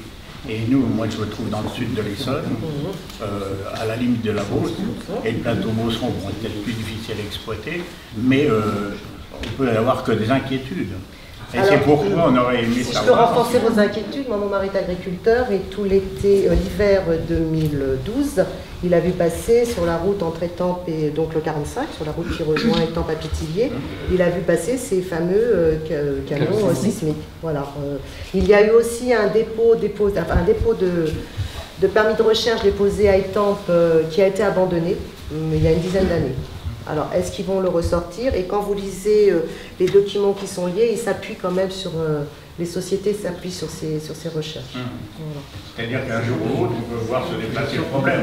Parce que c'est peut-être l'iceberg qui a caché les réalités par la suite, c'est-à-dire Boissy, sous Saint-Yon et Auvergne. Il y a peut-être d'autres prospections qui vont se faire. Le pire est sûr. De manière, dans l'absolu, aucun territoire en France n'est exclu, n'est interdit à l'exploitation. Plusieurs territoires dans le sud de la France, recouvrant des parcs naturels nationaux, ont été visés par l'exploration pour les gaz de schiste, notamment dans les Cévennes, mais je pensais aussi à côté de Marseille. Le Luberon. Dans le Luberon, ouais. Et il faut savoir que, en l'occurrence, les directions des parcs naturels n'avaient pas été prévenues au préalable. Il y a une seule zone en France qui fait l'objet de rétention administrative très forte en matière d'exploration, c'est la Guyane. Parce qu'il faut le savoir, c'est un truc que j'ai découvert en travaillant sur ce sujet. En Guyane, tout projet minier, de quelque origine que ce soit, doit être soumis à l'autorité de tutelle du territoire, c'est-à-dire, je vous le donne en 1000. À cause de l'or?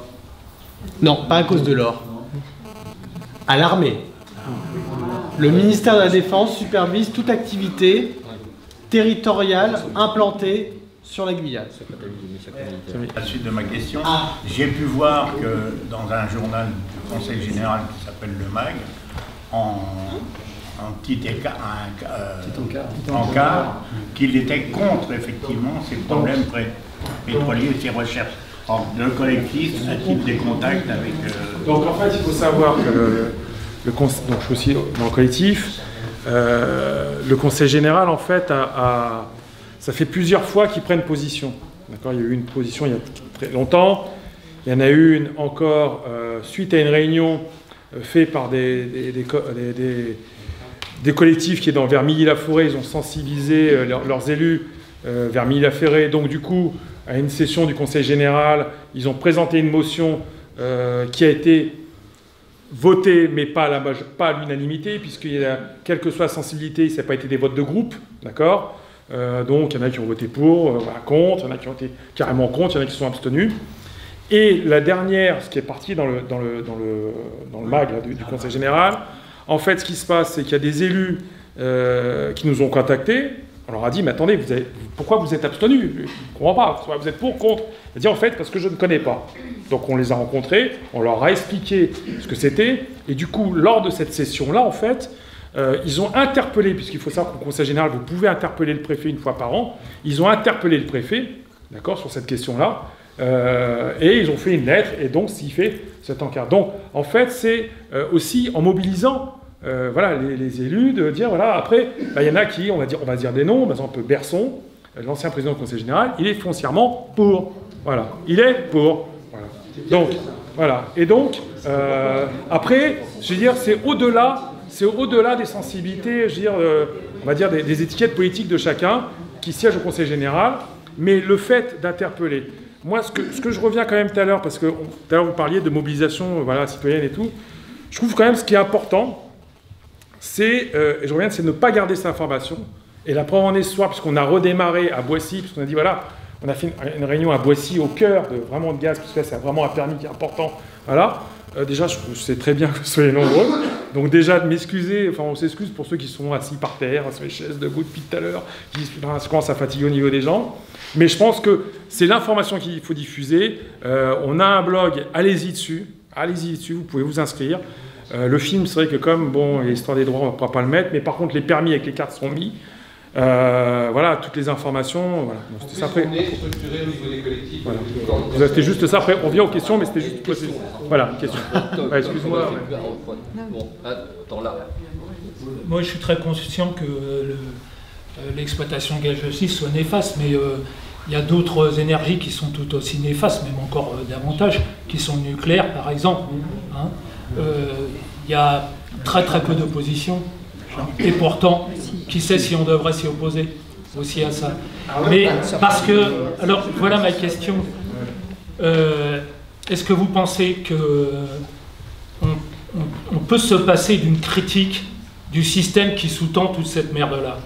Parce que c'est quand même un système capitaliste, hein, industriel, qui est basé sur la domination de masse et sur l'exploitation de masse.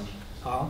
Et est-ce qu'on peut être porteur d'une critique contre ces énergies sans être porteur aussi d'une critique de ce mode de vie qu'on nous impose? Est-ce qu'on peut être que dans le négatif et dire non seulement? Hein? Est-ce qu'il ne faut pas être porteur aussi d'un projet de société et qui soit justement humain, qui soit basé justement sur les besoins humains et non pas sur le besoin du capital? Je vais vous répondre juste là-dessus. Voilà. Non, mais oui. Ce que je veux dire, c'est que là-dessus, dans l'Essonne, ce que je disais tout à l'heure, moi au début, quand on m'a dit gaz de schiste dans l'Essonne, j'ai fait ouais, c'est ça, c'est l'Ardèche, c'est le Gard, c'est la Drôme. Puis je me suis renseigné, voilà. Puis je fais, mais il y en a chez nous. Donc on est, voilà, ce qu'on fait là, après c'est chacun dans sa conscience qui porte quelque chose. Nous, on est juste là pour informer. Et notre position à nous, c'est non. Enfin, vous voyez, le collectif, non au gaz de schiste. Donc nous, c'est clair, c'est non. Mais c'est des réunions d'information. Pour que vous sachiez, après, voilà, on vous dit qu'on est contre. Hein, on ne va pas vous dire, oui, c'est super, il faut y aller, machin.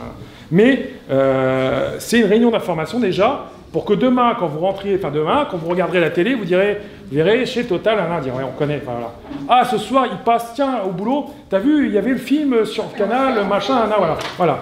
Mais après, la conscience que vous dites, oui, c'est une autre... pour l'instant, c'est de l'information.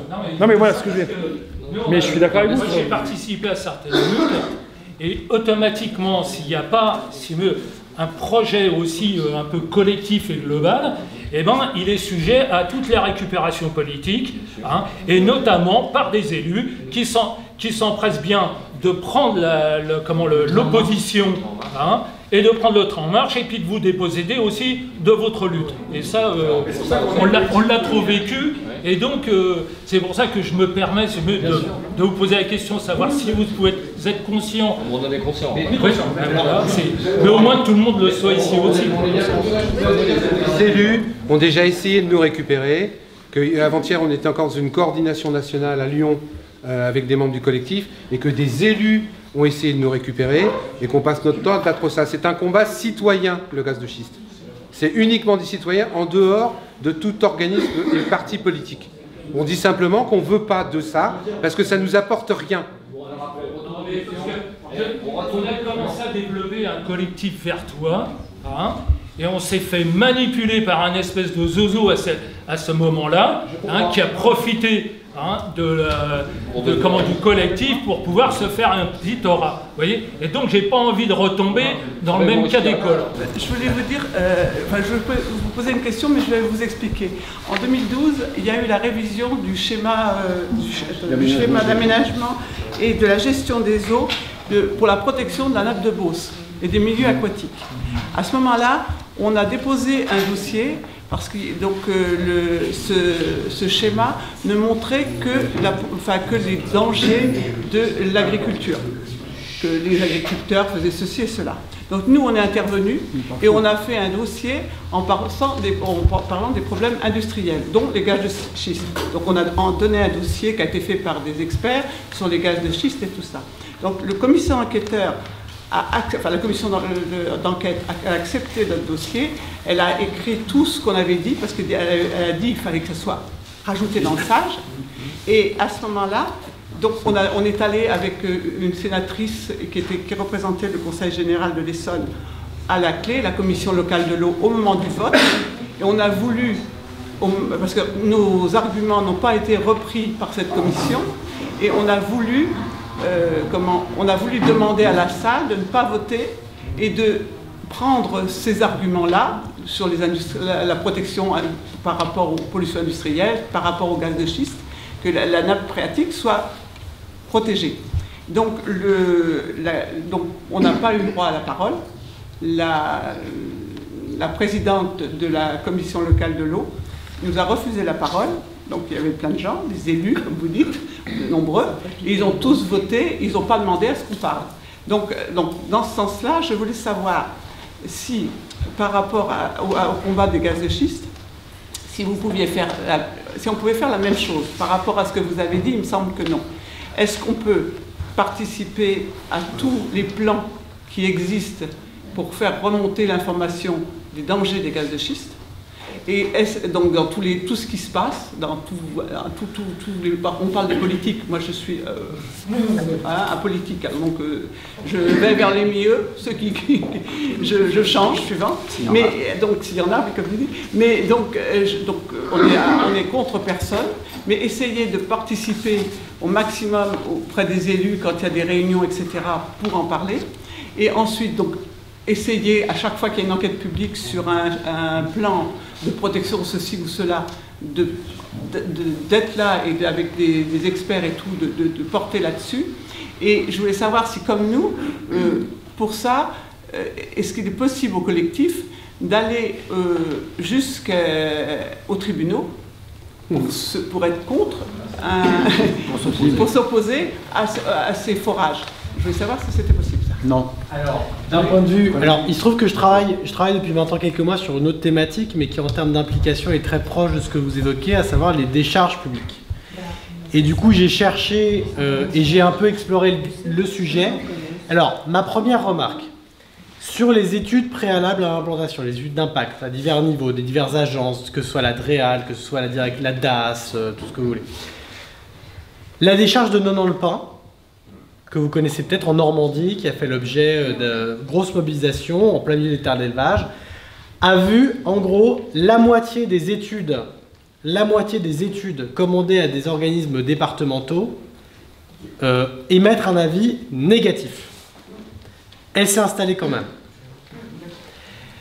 Les militants ont alors attaqué sur le plan administratif le permis. Le seul problème, c'est que le préfet avait émis un avis négatif et que cet avis a été poursuivi auprès du même tribunal administratif. Autrement dit, les militants se sont retrouvés à poursuivre auprès du tribunal administratif une décision qui avait été prise par lui-même. Donc très compliqué. Et là, ils ont effectivement versé dans une forme d'innovation juridique sur le plan de l'opposition environnementale, qui est d'attaquer le dossier auprès du tribunal de grande instance, et notamment, on a parlé à plusieurs reprises, pour établir un point zéro au niveau environnemental, notamment la qualité de l'eau, pour s'assurer qu'il n'y avait pas de pollution. Donc, très concrètement, cette procédure a coûté quelques dizaines de milliers d'euros. C'est ça le problème. On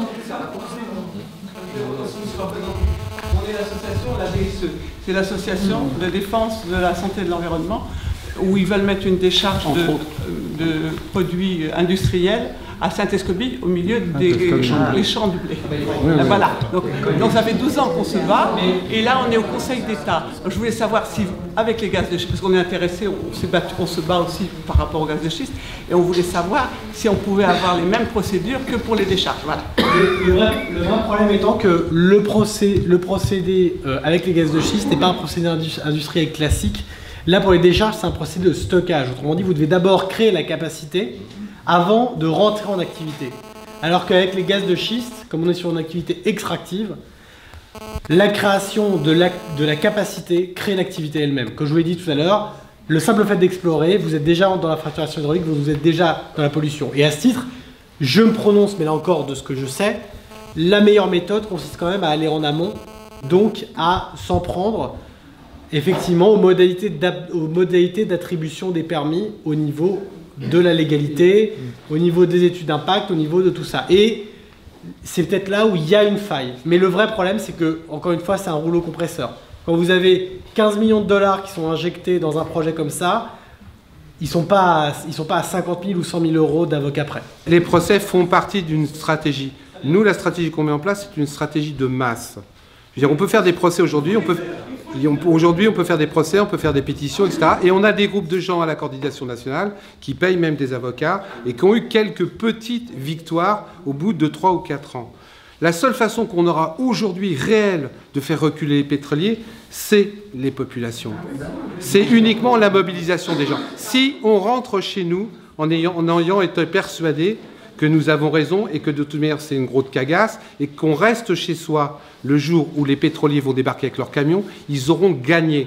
Les procès, c'est sympathique, il faut les faire et je suis entièrement d'accord avec vous, madame, mais souvent on les fait malheureusement une fois que c'est trop tard. Nous, ce qu'on souhaite, vraiment, c'est que en amont, la mobilisation des gens, et ça marche,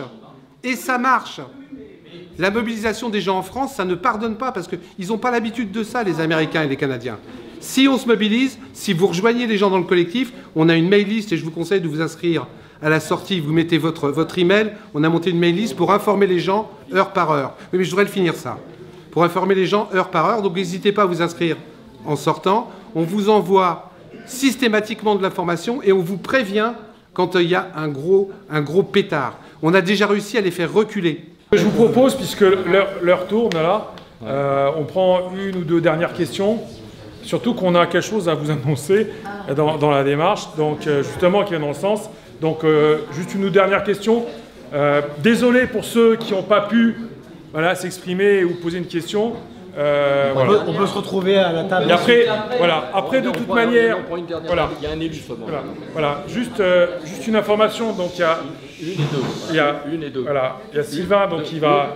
J'ai compris. Non, deux questions. Oui, non. Juste à la fin, il y a Sylvain donc, qui pourra dédicacer son livre qui est derrière la table. Donc le temps, laissez-nous un peu de temps de réorganiser parce que bon. Voilà. Il y a un peu plus de monde que prévu. Ici, voilà. Alors le monsieur et puis voilà. Voilà. Et la question. C'est deux remarques. Dans votre argumentaire, vous dites que ça marche pas, c'est pas rentable. Je pense que c'est au contraire certainement rentable. Pas pour nous. Non, mais pour nous. Mais je parle pour les pétroliers, sinon ils ne s'acharneraient pas autant à obtenir des permis qui seront peut-être exploitables dans 10 ans, à faire du lobbying. Donc je ne pense pas que ça soit pas rentable et que ça ne marche pas. Donc, je pense que dans l'argumentaire, il y a quelque chose peut-être à faire évoluer. C'est pas certain du tout. Ceci étant, même si vous l'avez dit, si c'était, on arrivait à faire une exploitation propre, respectueuse des paysages, de l'agriculture, etc., on pourrait se dire, pourquoi pas. Néanmoins, ça pose la question quand même de la politique énergétique. Ça reste une énergie carbonée. Donc, il faut quand même se reposer plus largement la question du mix énergétique et d'une planification écologique qui mettent l'accent sur la réduction des dépenses énergétiques, en particulier dans les transports et dans une meilleure isolation des logements. Voilà. Etc. Alors, pour répondre très brièvement à ce que vous disiez... On prend les deux questions. D'accord, on prend deux questions et je vous répondrai point à point brièvement. Non, mais il n'y a pas de problème. L'autre question, là. C'est juste une interpellation par rapport aux informations que vous diffusez par mail. Moi, je vous félicite pour le blog que vous tenez parce que vraiment, les mails arrivent, on voit, ça c'est génial. Par contre, je pense que on devrait essayer de peut-être le cas. Moi, sur le domaine, c'est pas le cas. Je suis pas informé de ce qui peut se passer sur les autres groupes, sur les autres collectifs, par exemple dans Sénégal, etc. Et donc, alors, est-ce qu'il faut que moi je m'inscrive sur les listes de diffusion de ces collectifs, ou est-ce que vous ne pouvez pas relayer? Parce que je pense, excusez-moi, non, juste simplement, je pense qu'on est, malgré tout, il faut rester modeste.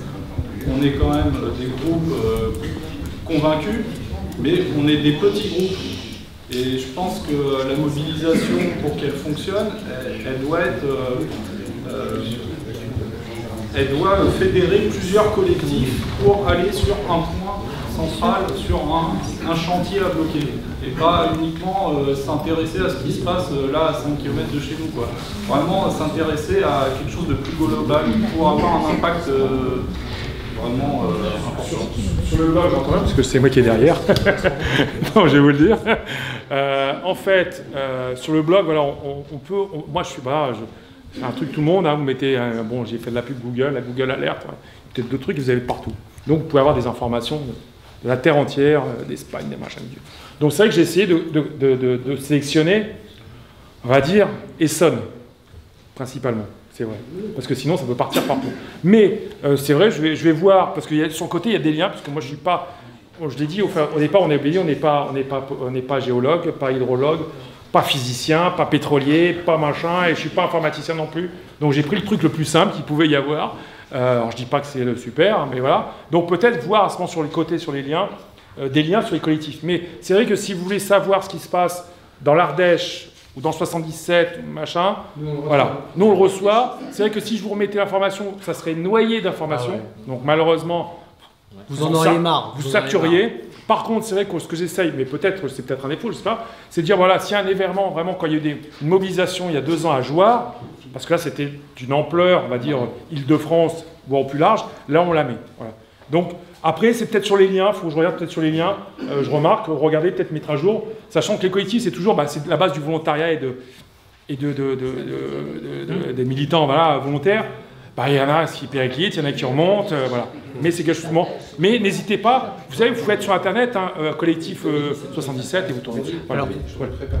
Alors, pour répondre juste aux 2 questions du monsieur, enfin vos 2 remarques qui sont très justes. Alors, vous disiez si c'était pas rentable, il ne le ferait plus.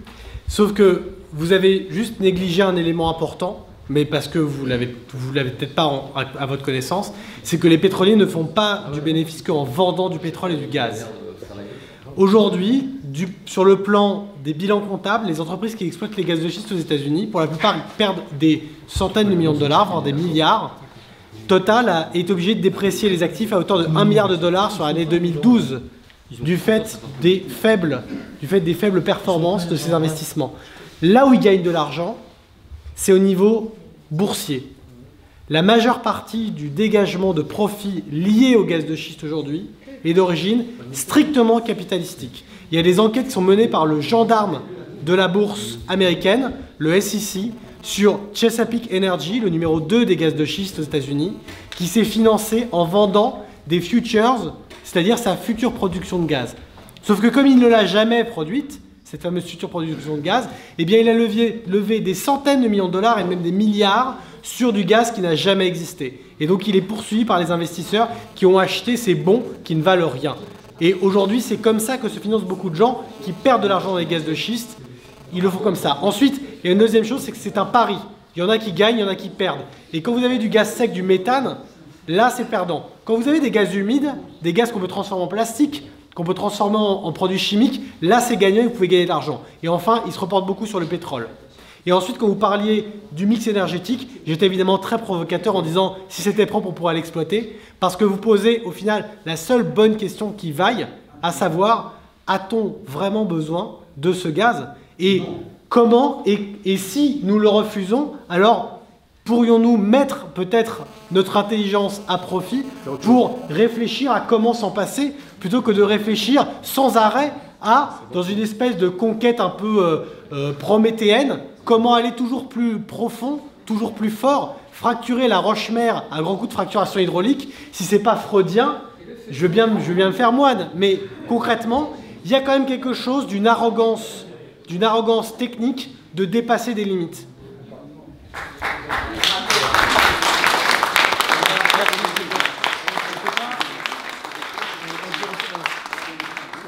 On va plus prendre de questions. Je voudrais que vous nous écoutiez encore 5 minutes par rapport au travail du collectif qui est quand même relativement important. On n'est pas des malades, on n'est pas des machins, et on se structure et on essaie de faire des choses. Les élus, on a essayé de les attraper, des communiqués, on en envoie sans arrêt, que ce soit au niveau local, que ce soit au niveau départemental ou que ce soit au niveau national. On a des élus qui nous disent oui et 15 jours après qui nous disent non. Il y a des ministres qui nous disent non, qui 5 minutes après se font virer et qui sont remplacés par d'autres.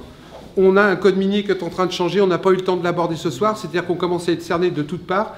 Et en dehors du fait que, quelque part, nous sommes persuadés que c'est le peuple qui doit, entre guillemets, le peuple, les citoyens, qui doivent dire non à ce truc-là qui ne nous apporte pas de richesse, je le répète, qui ne nous apporte pas d'emploi, et comme le disait très justement Sylvain, ne nous servira à rien et ne nous permettra même pas, on a complètement oublié de le dire, d'être indépendant en gaz, etc. Parce que ça, c'est un mensonge et honté. Il faudrait plus de 90 000 pluies pour qu'on soit indépendant pendant 3 ans, ce qui est irréalisable en France.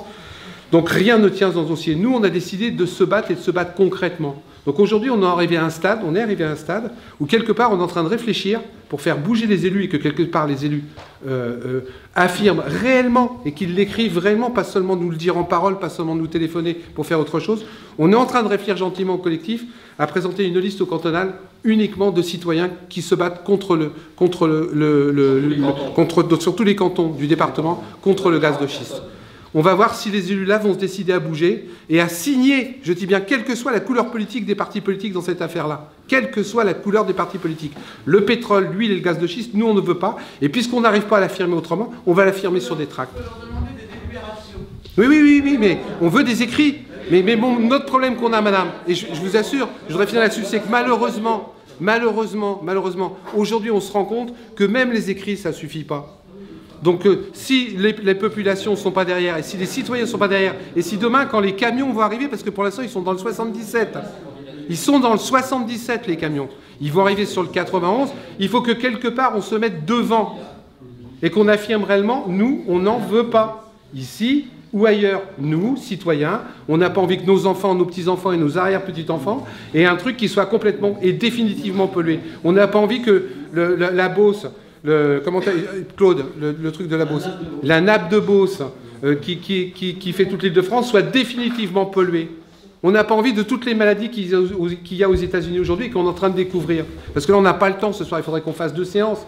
Mais il y a des choses qu'on vous cache et qu'on nous cache. Et nous, on n'a pas envie que ça arrive en France. Donc là, on est en train de réfléchir sérieusement, parce qu'on en a marre d'être pris pour des couillons. C'est-à-dire les gentils collectifs, faites votre pétition, les enfants. Faites signer vos 10 000 personnes. On a fait signer ça, ils mettent ça sur le machin. Je vais vous donner un exemple d'élu. Monsieur Berson, on en parlait tout à l'heure. Je me suis infiltré dans une réunion avec Pépère Bataille et Pépère Lenoir, qui sont un député et un sénateur de Paris, qui ont fait un pseudo-rapport intermédiaire pour expliquer ce qui était documentaire, pour dire que c'était bien et qu'on pouvait enfin fracturer avec, je vous jure que ce que je vous dis est vrai, ils l'ont annoncé, j'étais là, avec des produits chocolatés. Je vous jure, c'est vrai, j'étais là. Le matin, je me suis infiltré comme un fou journaliste au 3e sous-sol, etc. L'après-midi même, M. Berson sortait un communiqué de presse qui reprenait les arguments que j'avais démontés le matin. Ce qui prouve in facto que les mecs qui étaient, les lobbying, qui étaient là-bas à l'Assemblée nationale, avaient téléphoné directement à M. Berson pour qu'il puisse faire son communiqué dans l'après-midi. Deuxième petit point, il y a 2 ans maintenant, Vermillon, vous connaissez tous, faisait des réunions secrètes, faisait des réunions secrètes au truc de Vinci, là, vous savez, à côté de Lys, le grand hôtel-restaurant. Il y a un grand hôtel-restaurant. Et je me suis infiltré sous un faux nom dans cette réunion secrète avec des élus. Et là aussi, ce que je vous dis, c'est une première main, c'est pas une deuxième main. Monsieur Simard, qui est donc le directeur général de Vermillon France, qui était venu voir parler à ces élus du département sur cette réunion, leur a dit les yeux dans les yeux, mais vous savez, messieurs, dames, Vermillon est prêt à vous sponsoriser pour 5 ans. J'ai vu des yeux d'élus briller. Le petit stade de foot. Pardon? Pas tous, non, pas tous. Mais certains élus brillaient. Certains élus des yeux brillaient. Et moi, je sais ce que ça veut dire quand on vous commence à vous sponsoriser pour 5 ans. On vous donne de l'argent la première année, les 4 autres années, vous fermez votre gueule et vous dites rien. Donc rejoignez le collectif, rejoignez les listes, vous recevrez de l'information, et quand on vous demandera de descendre dans la rue, descendez dans la rue. Nous, en attendant, on va monter des listes, et on va demander aux élus, quelle que soit leur couleur politique, de nous dire qu'est-ce qu'ils veulent vraiment sur le terrain d'Essonne au niveau des gaz et des pétroles de schiste.